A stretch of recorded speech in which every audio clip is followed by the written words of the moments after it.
How to transfer the skills into the game, and is this exercise game situational related?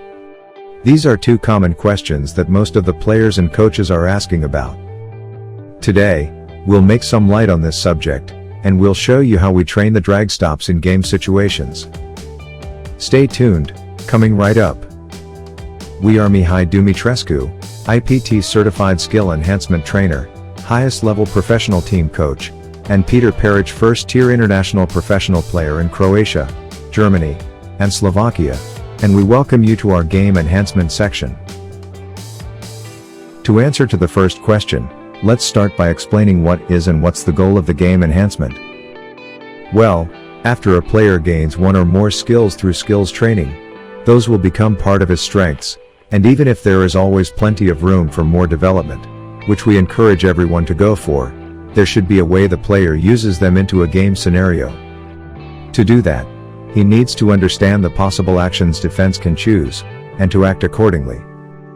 So, during the game enhancement session, we remove all the tools we use during the skills workout. In our case here, for the drag stops, we've took away the footwork mat and the cone, and we add reactive defense.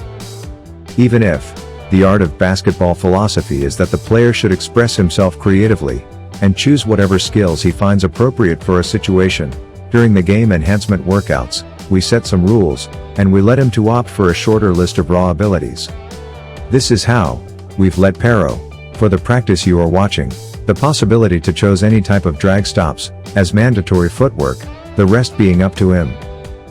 This is why you've seen and you'll see drag stops with under dribbles, crossovers, punches, or behinds. There are some others also, like freeze or delayed drags, which Pero didn't use, so that means there are not his strengths yet, and we'll need to address them in our skills enhancement sessions. Now, maybe you understand why it's important to gain the skill first, and then to translate it into an individual game situation. You can't play the piano if you don't know how to use your fingers on the keys. It is simply like that. The skill enhancement along with the athletic development is the start, then comes the game enhancement, and only after all of those, we can talk about team training, with 2, 3, 4 or 5 players involved in an action, strategies and stuff like this.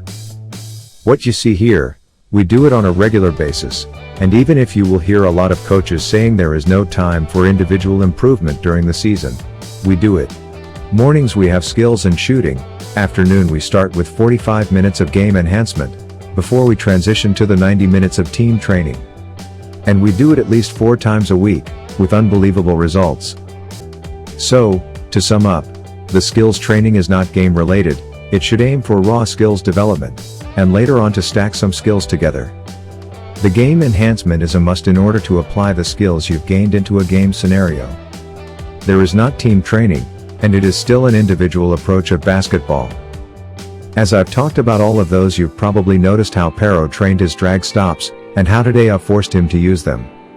You should do the same, no matter what your level you are playing, if you aim to go all the way up. Look. We challenge you to train your drag stops as skills, and you can use our previous videos for this. I left links in the description, and then go to your game enhancement with a partner or a coach, and do what we've done, and you'll see you'll be satisfied. Let us know if you encountered any problems, and if you have questions, ask us, as we are here to help you. Check these videos up here too, as we believe you'll love them. Hope you've enjoyed this one, and if you did, please give us a thumb up, and if you haven't done it yet, please subscribe to our channel, and hit that notification bell, so you'll not lose anything.